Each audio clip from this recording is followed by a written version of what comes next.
Music by Jules Stein, lyrics by Sammy Cohn. A huge hit when it was released and a classic, a standard today. Sharing that song with you now at the top of the show because it's been stuck in my head all week. That's where my crazy musical theater-y, jazz standard-y brain went when I heard Donald Trump's speech last week about immigration, his ranting, raving, red-faced, spittle-flecked, racist, demagogic speech attacking immigrants to this country.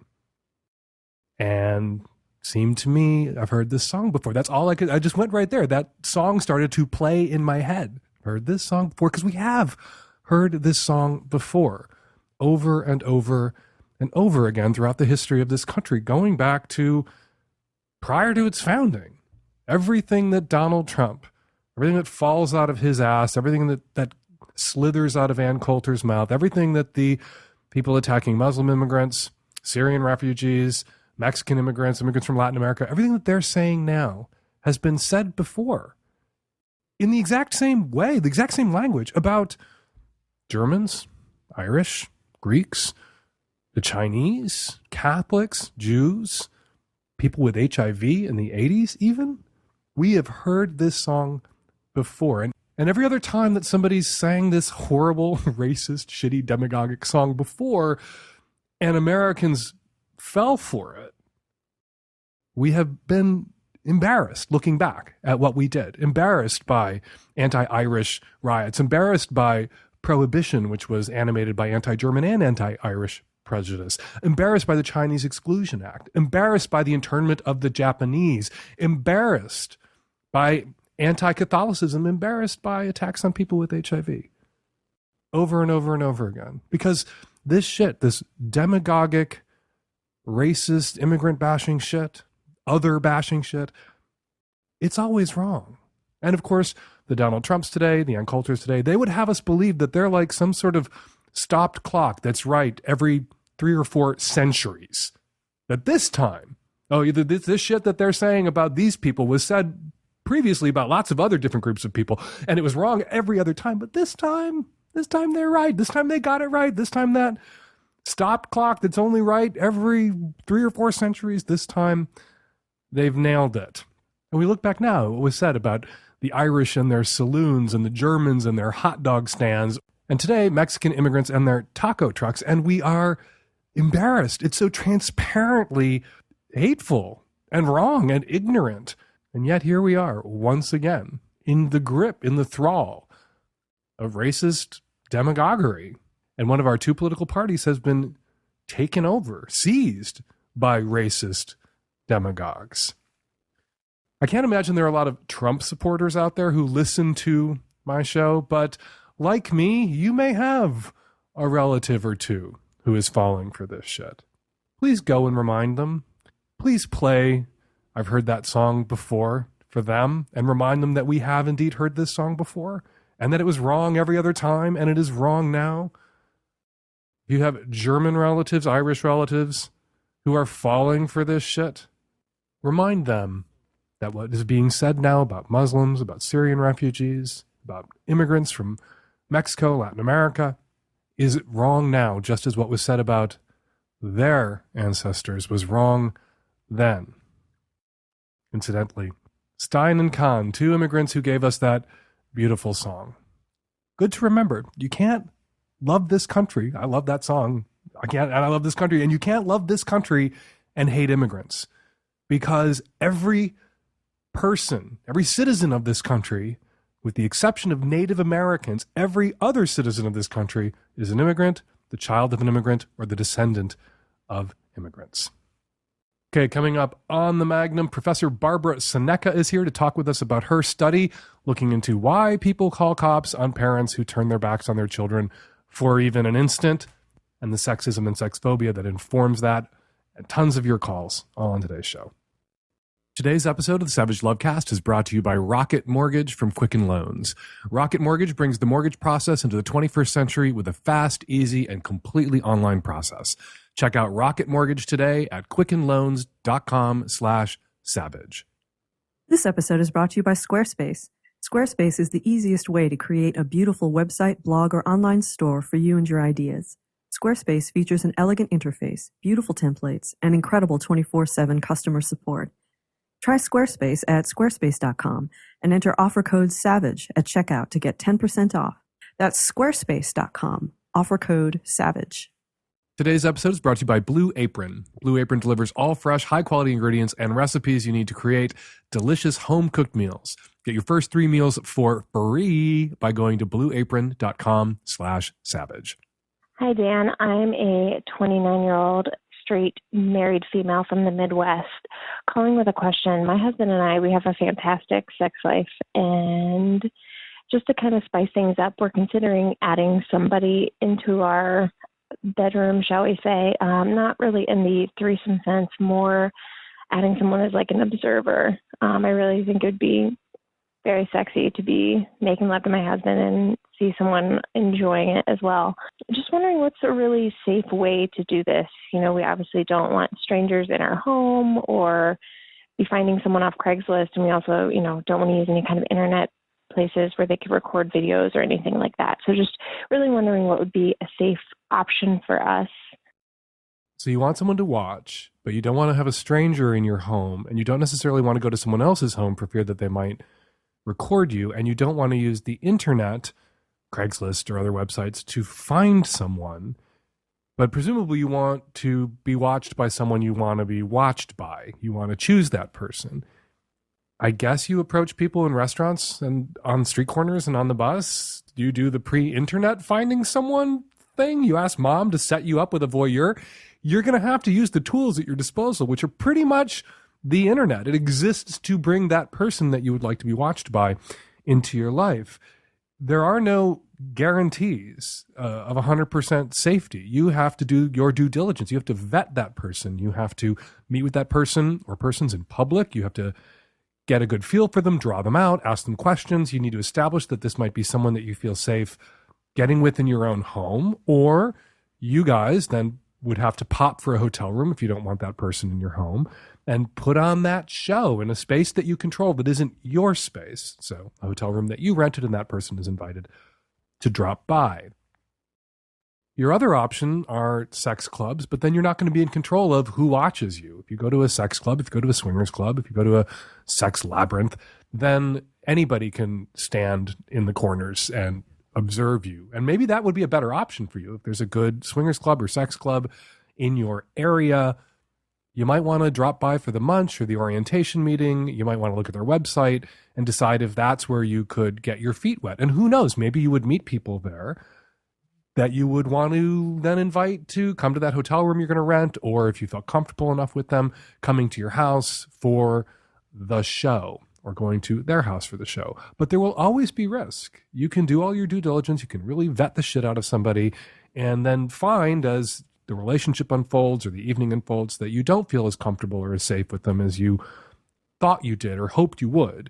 Or you can end up going to someone's house because you feel super safe with them and they're making videotapes without your permission or consent. There's always going to be some element of danger and risk. I think for this kind of fantasy, the place with the least risk for you might be the sex club, might be the established swingers club with rules and regulations and a membership committee and everything else that creates these safeties and these controls. But again, in that arena, you don't get to pick the person who watches you. That person may self-select. Hello, Dan and the tech-savvy at-risk youth. This is on behalf of my friend who has a question about conservative families and fluid relationships. So, backstory, he grew up in a Christian conservative family and made the choice to break away from that lifestyle and become his own person, if you will. At this point in his life, he's dating non-monogamously and has come into a relationship dynamic with a couple where that's approaching some level of seriousness while seeing some other people. And he's struggling with with the specific scenario of what it would look like to bring home this couple that he's seeing and how he would talk about it with his more conservative family. of course, he can see the option, saying this is my girlfriend and this is my friend when referring to his male partner, but that actually the lack of authenticity and lack of truthfulness is a really painful prospect for him to think about. And then by the same token, his mother's not totally well, and he knows that this news would be super intense for his family and cause maybe physical pain to her, as well as a sort of rupture in the family dynamic. So is it worth it? What's a good way to do this? Dan, we need your help. Okay, so I had one immediate follow-up question after listening to your friend's characterization of the events here. And so you're from a very conservative family. You got out from under their particular brand of conservative sex-phobic Christianity. You're now dating multiple people, including a couple that you have an intense connection with and you're getting serious about. Are you bisexual? Are you involved with both members of the couple? Yes, that's the case. And the question I had, and she didn't say when she was rolling it out, is are you already out as bi to your family? Or would that be something you were dropping on them with this couple if you brought them home? Yeah, exactly. That's kind of the complication, is that there's kind of two pieces of information that they would be learning at once, which is A, polyamorous. I don't technically identify as that, but that only because, I don't know, that's a specific community in New York that I'm not very familiar with, but that is my practice. So I guess polyamory is the first piece of information, and then secondly, it would be bisexual, sexual orientation, which is not, they don't know about that. Okay, it's really three pieces of information: bi, poly, and dating a couple. Because there are a lot of people who are poly who aren't necessarily dating couples. And that triad thing is, for some people, for some families, a real head exploder. Yes, yeah. And my family is, they know about the couple, the two individuals. They know of them as, close, intimate friends or what have you. But if I were to, and they assume, because of their background, they can, obviously, it's way easier for them to imagine that I would be possibly interested in the girl, but but the guy is just sort of like a tag along in their minds. And you're right, it would be a head exploder if I were to say, guys, actually, I'm together with both of them. So I'm not sure how to approach it, or if it's even really, I don't know. And your mother is not worth well it at this moment. She's on and off. She's had some chronic health issues for a decade, and she's kind of in and out of good health. And the thing is, she's pretty high strung, and I think anything that goes vastly, or directly against her belief system, if it's a part of my lifestyle, it definitely weighs on her heavily, and I think it would add a lot of stress for her. So, well, that's her. I don't. So mean I to pick my battles.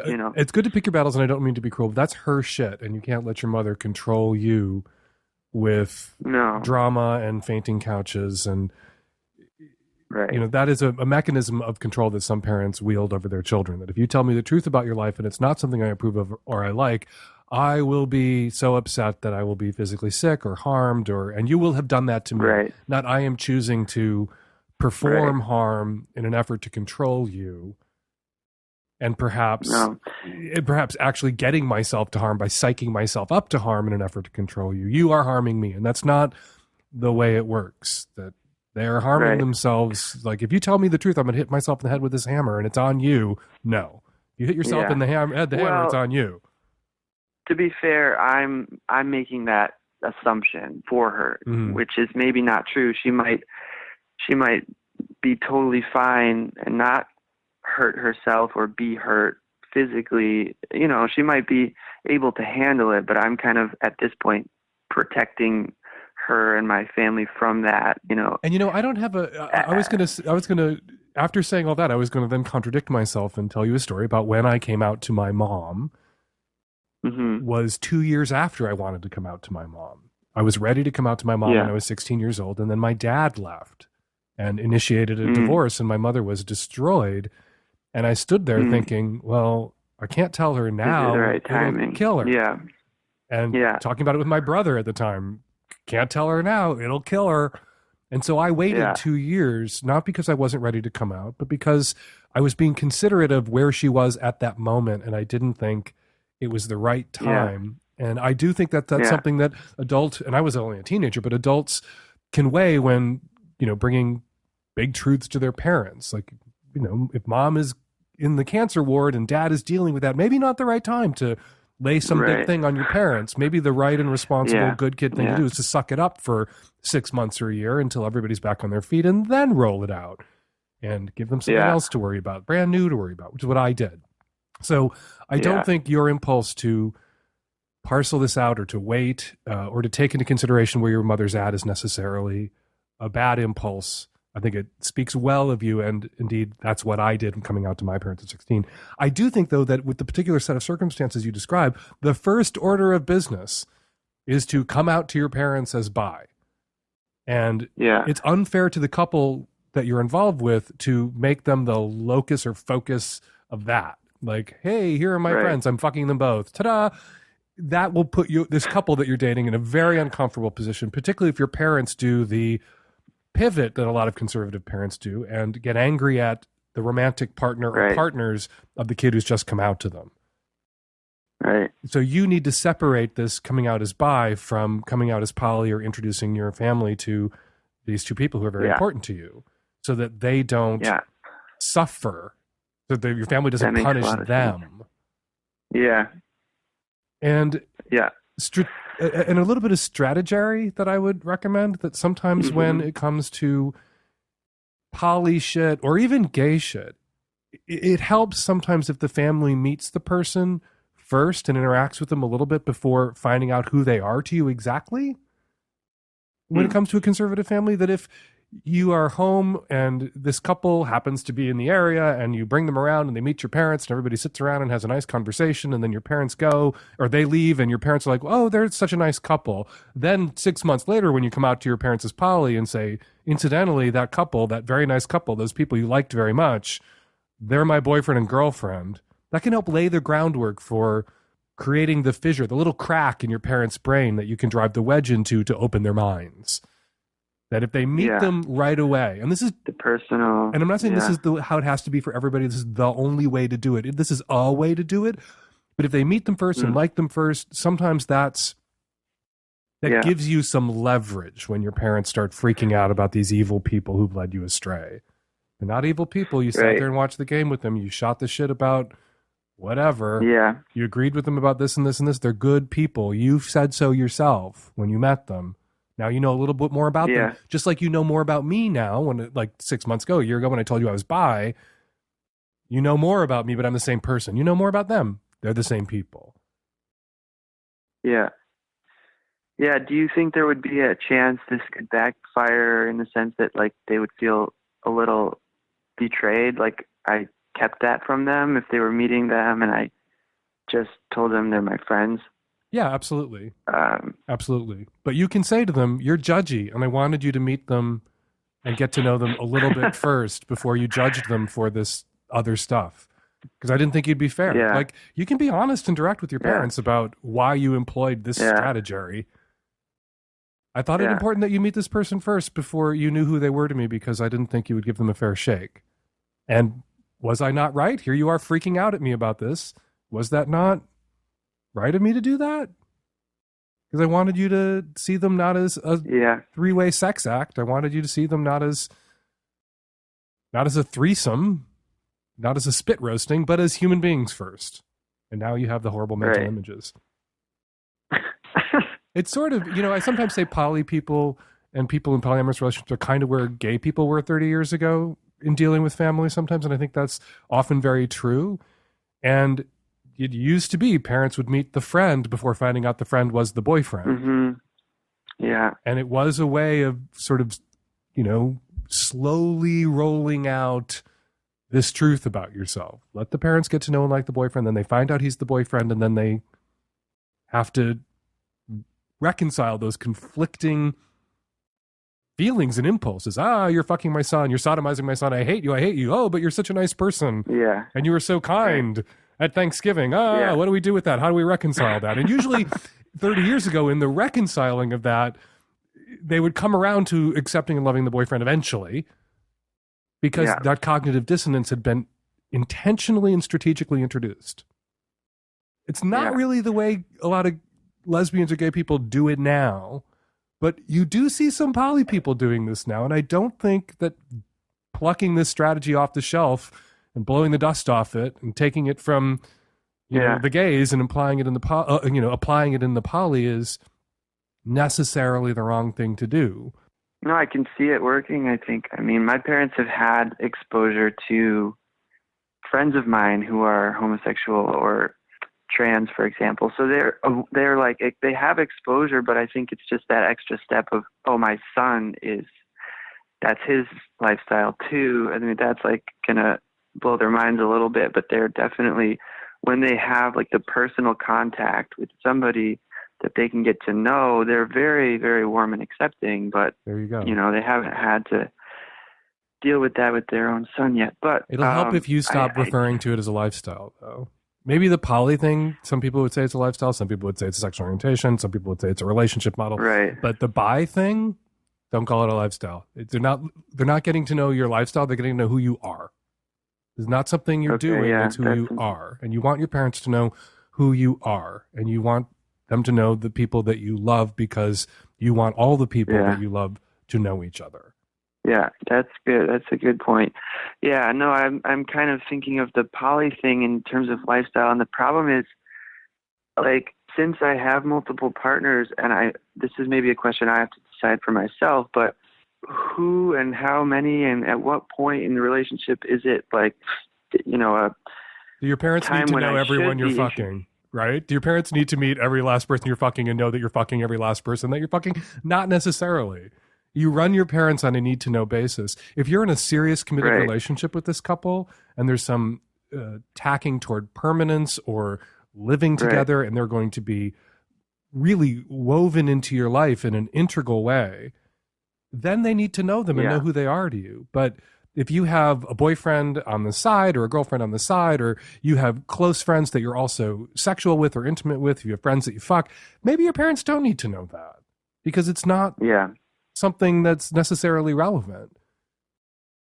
You know, my mother sat and chatted very amiably at my Terry and I's 10th anniversary party with somebody that we have three-ways with, and I didn't walk over there and say, "Oh yeah, Mom, that guy you were talking with for the last half hour, he's fucked us both." Like, she didn't need to know that. He was just a really good friend of ours, and that was enough for my mother. She didn't know about the genital area friendship.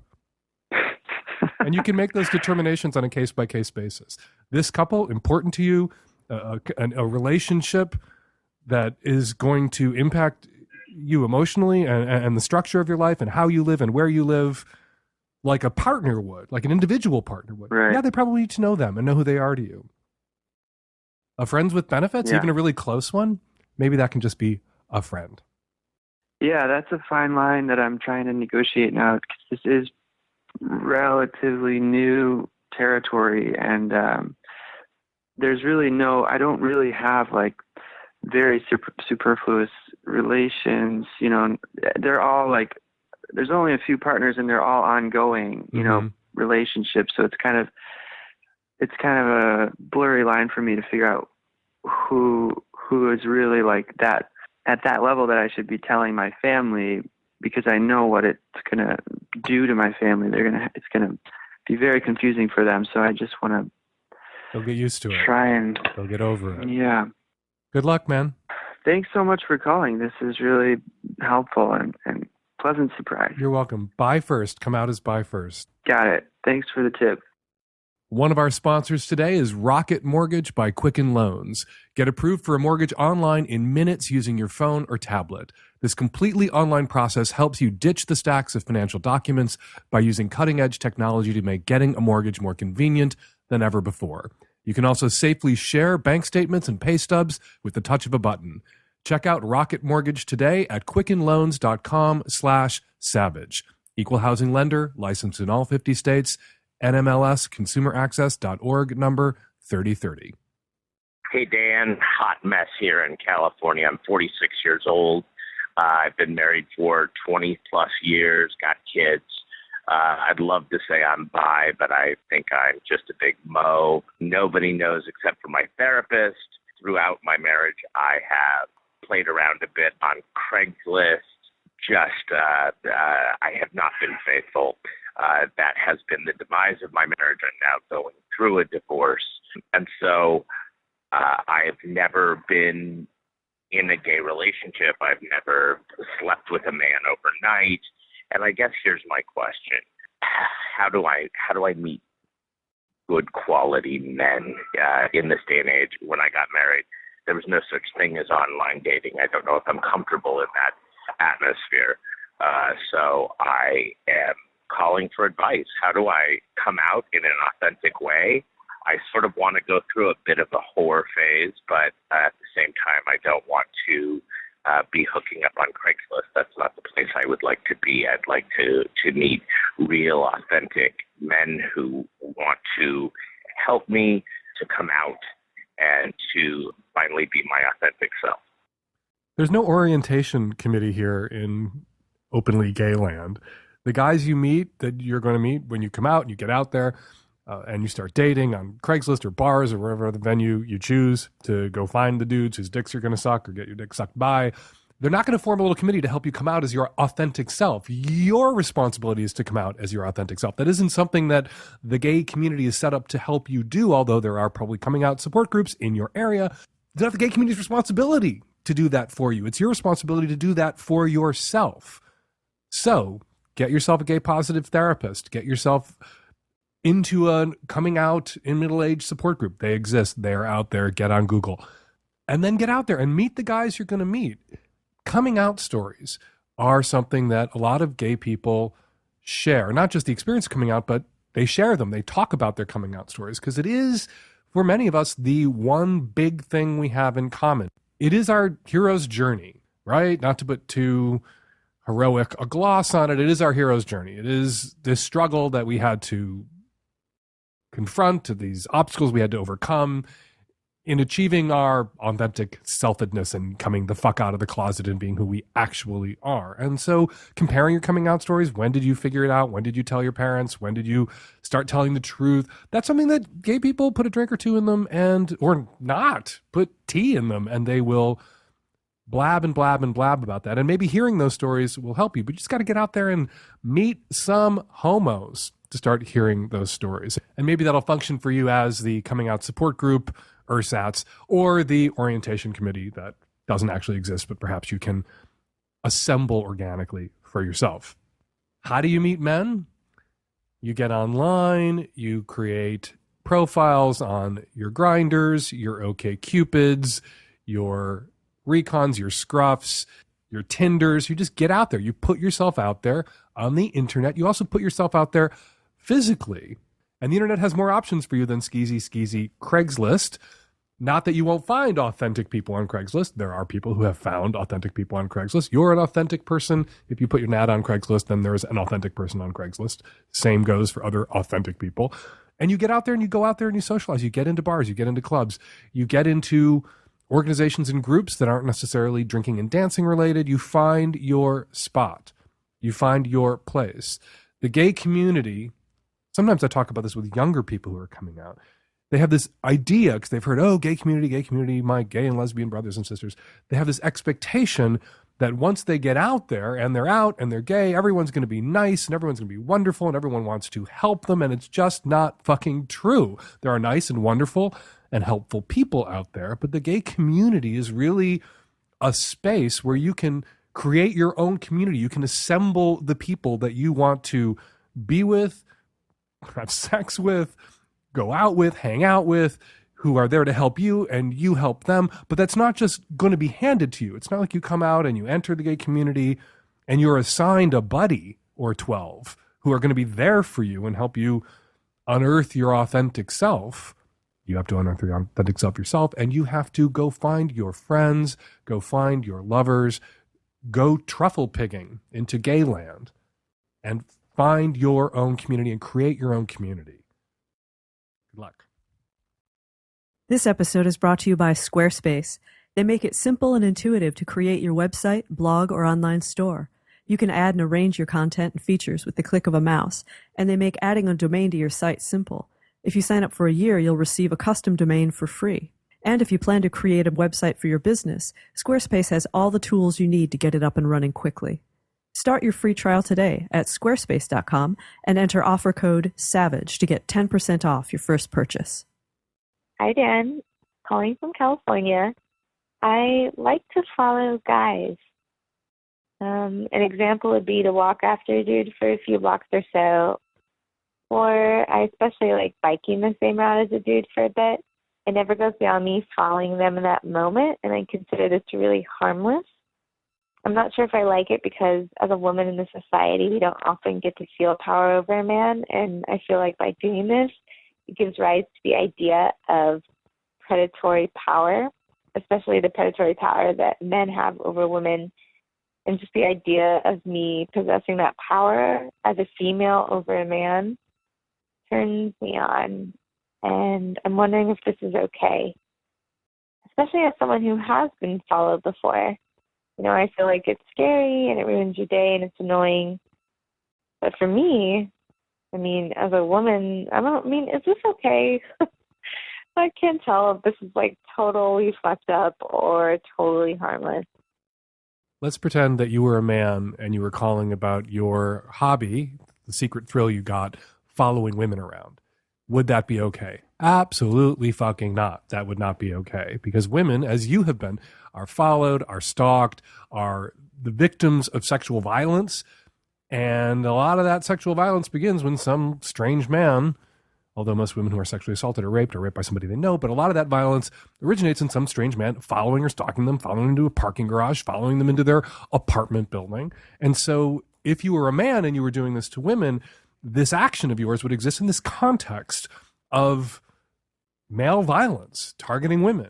And a woman who realized that they were being followed by you, if you were a man, would feel very unsafe, would feel potentially terrorized. It could ruin her whole day, make her feel uncomfortable on her block, at her place of business, at work, uncomfortable going to get in or out of her car, uncomfortable in the foyer of her apartment building. It could have all these repercussions for that woman because of that context of sexual violence. You, on the other hand, following some dude around who notices perhaps that, wow, that woman's been behind me for a block and a half at a significant distance, but close enough. Wonder what's up with that. He's not going to have a meltdown about whether you're going to follow him into the foyer of his apartment building and rape him or attack him, or he's not going to worry that you're stalking him. So the context is totally different. And the potential impact that your actions might have on somebody that you followed are not comparable. So you can keep doing this. You can keep enjoying this secret thrill, this inversion of this power dynamic, this little bit of revenge that you're taking collectively against all men everywhere, this tiny patch, this psychic bit of self-care, perverse self-care, where you have been stalked in this way by men, and every once in a while you follow a man just so that you can flip that script. And it makes you feel secret agent, dangerous and powerful, and you're reclaiming something very, in a very bank shot odd way that I'm going to give my blessing to, a blessing I wouldn't give to a man doing the exact same thing, because the context when you do it is entirely different. So you have my blessing. Keep it up. Keep a safe distance. As I've mentioned on the show before, Terry and I have been using Blue Apron to have meal ingredients shipped to our house for a while now. For less than $10 per meal, Blue Apron delivers seasonal recipes along with pre-proportioned ingredients so that you can make delicious home-cooked meals at home, where you home cook your home-cooked meals.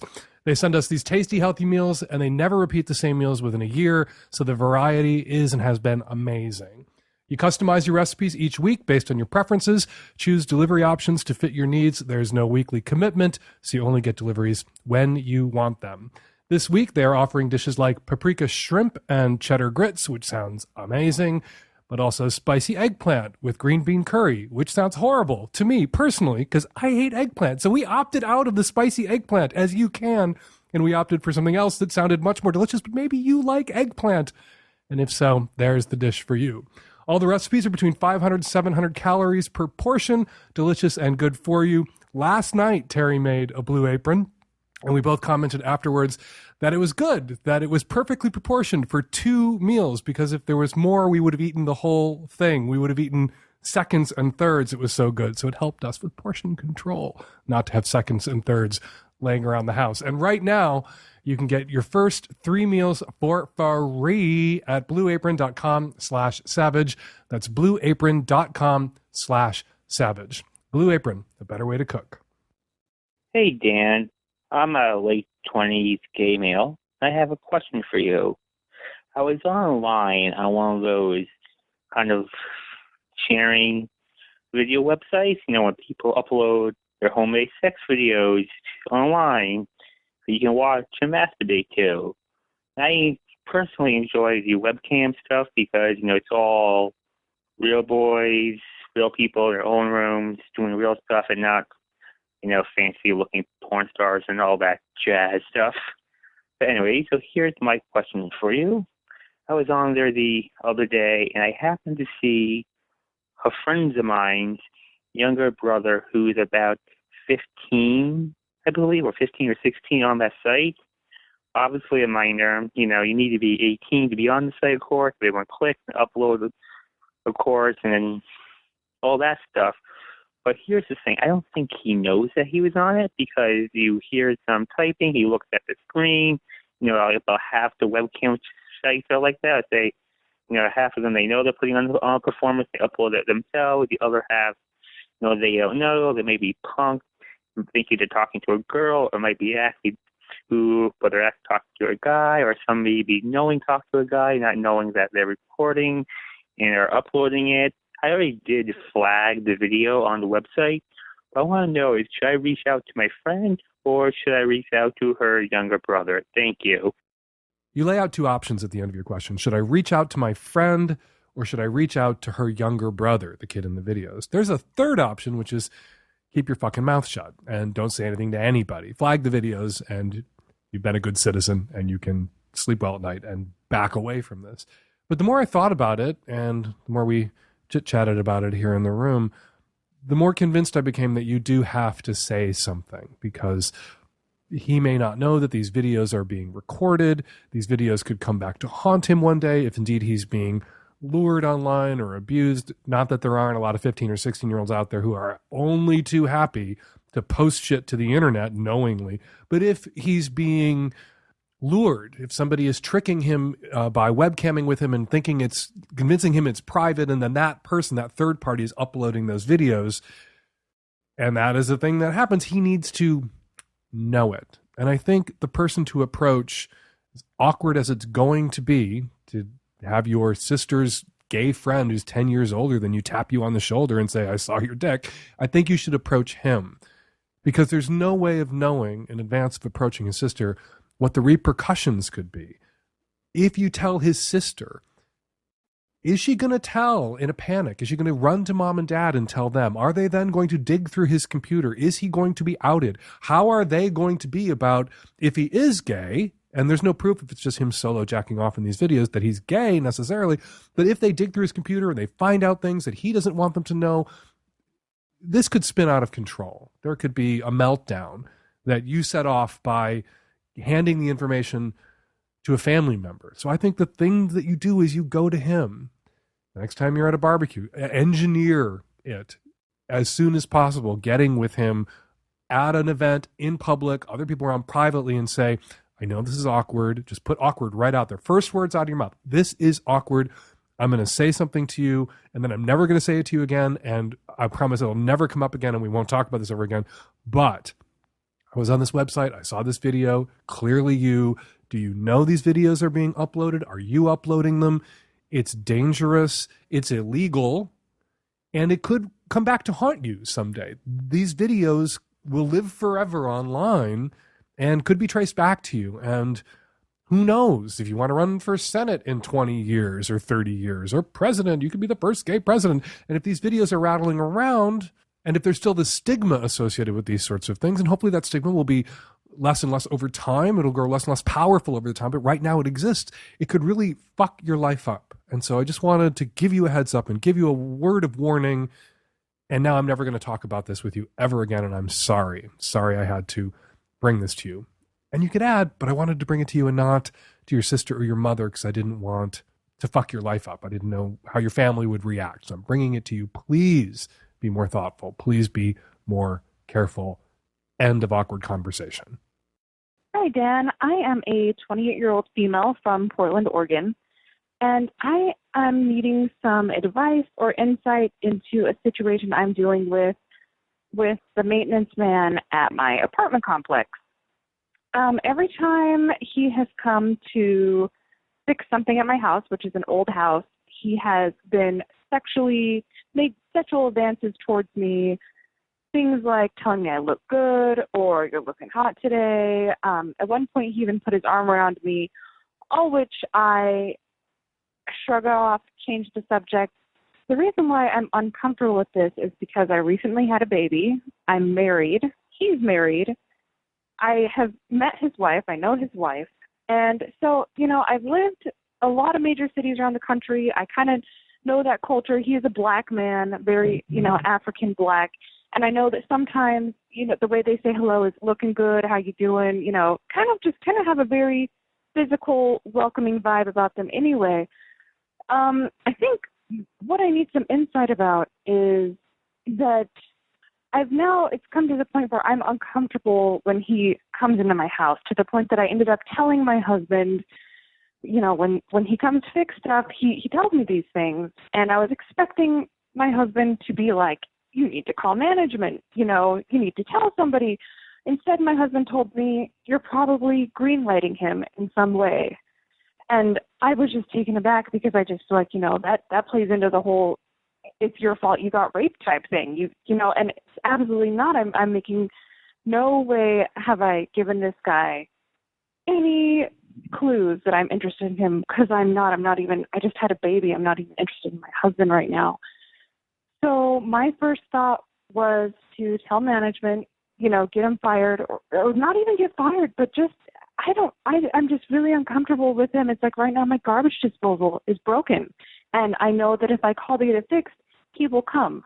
And I'm kind of feeling vulnerable. I'm home alone. I have this baby. But at the same time, I'm getting no support from my husband. But I'm feeling worried and kind of paranoid in my own home right now. So I'd love to hear what you have to say. Am I being paranoid? Should I just tell this guy, thanks for the compliment, but it's not welcome?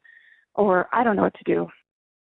I am so angry right now at your husband to suggest that you are greenlighting this guy. I don't know what's going on in his head. The only exonerating is going to be the word of the day. The only exonerating explanation could be that your husband is such a guileless, uncreepy, nice guy that he could never imagine making an unwelcome or unprompted advance upon a woman. And so he can't wrap his head around the fact that there are men out there in the world who are capable of that, despite the news, despite everything that's happened every day in human culture for thousands of years. He can't wrap his head around it. I want to kick your husband's ass right down the stairs. Go and complain to management. You can say, if you think there's something cultural going on and it's a misunderstanding on his part, that you don't want him fired, but you want him scalded, you want him talked to, you want him threatened. And that would be to his benefit, because if he's doing this to you, he's doing this to other women on the property. And he's going to, if nobody talks to him about it, if nobody threatens him or writes him up about it, he's going to lose his job eventually. Speaking of other women in the building, you might want to talk to some of the other women in the building and find out if he's doing this to others. And then you can go to management as a united front. You should also, even if you just go to management yourself, ask them not to identify you as the person that complained, lest you be retaliated against in some way. This person has access to your home. Management has to be sensitive to that. So if you can, by complaining, get management to come down on him hard to get him to understand that he can't act this way, you may save his job. And who knows, maybe he has small children at home who depend upon him. Maybe he has a spouse at home who depends upon him. And you would be not just helping him out, but helping those people out as well. You are not required to feel unsafe in your own home in deference to maybe a cultural difference that you're inferring. He could just be a fucking creep. Doing this not just to you, vulnerable stay-at-home new mother, but to other women in the building. Complain and kick your husband's ass down the stairs. Women come in for this sort of attention. Everyone's screaming and yelling on the internet right now about some idiot article about how to get a woman at the bus stop wearing headphones to talk to you.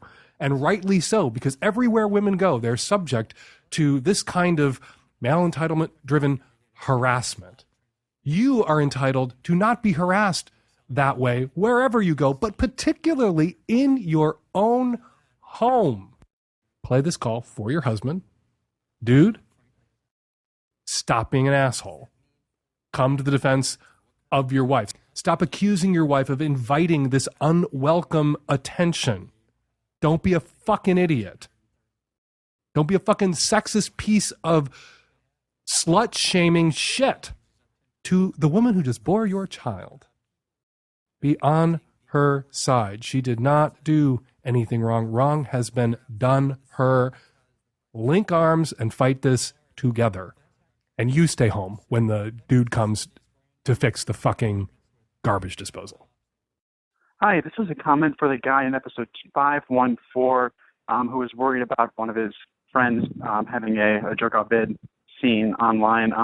One option, if he's still really worried about it, I guess, could be to send the friend create an anonymous email, send the friend an email, with the video and some sort of message to, not freak him out that he's about to be blackmailed or something like that. But it's advice I've heard on the show before, and there's a chance that this guy might have more videos put up online without his knowing if this kind of continues on. So just an idea. I just wanted to comment on the Anthony Weiner situation.